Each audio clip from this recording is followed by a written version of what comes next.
কথা শোনার জন্য, ঠিক না? একবারই ঠিক না। আমি ওই যে কি জানি বলে, ওই যে হুজুরা যখন ওয়াজ করে কি ঠিক ঠিক, এরকম না। আমি ঠিক কথাটা শুনতে চাই নাই, ঠিক না। এখানে আমি দাঁড়িয়েছি আমার অবস্থান নিশ্চিত করার জন্য। একটা দুর্ঘটনা ঘটেছে, আমি এখানে আসতে পেরেছি কিনা। এই যে এখানে 100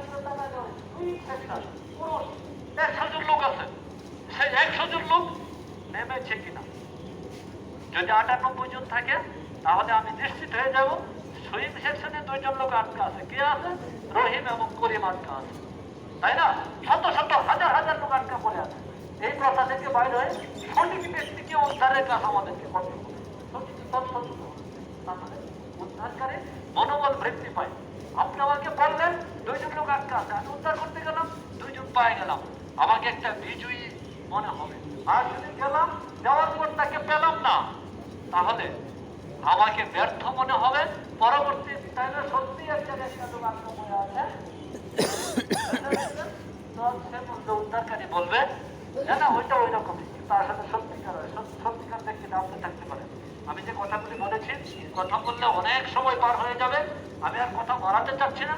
যতটুকু বলেছি চেষ্টা করবেন অন্তরে ধারণ করার জন্য। নাম্বার এই নিয়মগুলো অনুসরণ করবেন, ইনশাল্লাহ যে কোনো দুর্ঘটনা মোকাবেলা করতে পারবেন। তারপর আল্লাহ প্রদত্ত যদি কোনো দুর্ঘটনা হয় সেটা তো ভিন্ন হিসাব, তবে আমাদের তো চেষ্টা করতে হবে, তাই না? আশা করি আমরা ইনশাল্লাহ সফল হব। আজকে যারা উপস্থিত হয়েছেন, প্রতিষ্ঠান কর্তৃপক্ষ যারা আয়োজন করেছেন এই সুন্দর হায়াতের উপহার দেওয়ার জন্য, ভবিষ্যতে আরো সুন্দর হায়াতের আশাবাদ ব্যক্ত করেছি। বাংলাদেশ পক্ষ থেকে আন্তরিক ধন্যবাদ জানিয়ে আমি আমার আলোচনা এখানে শেষ করছি।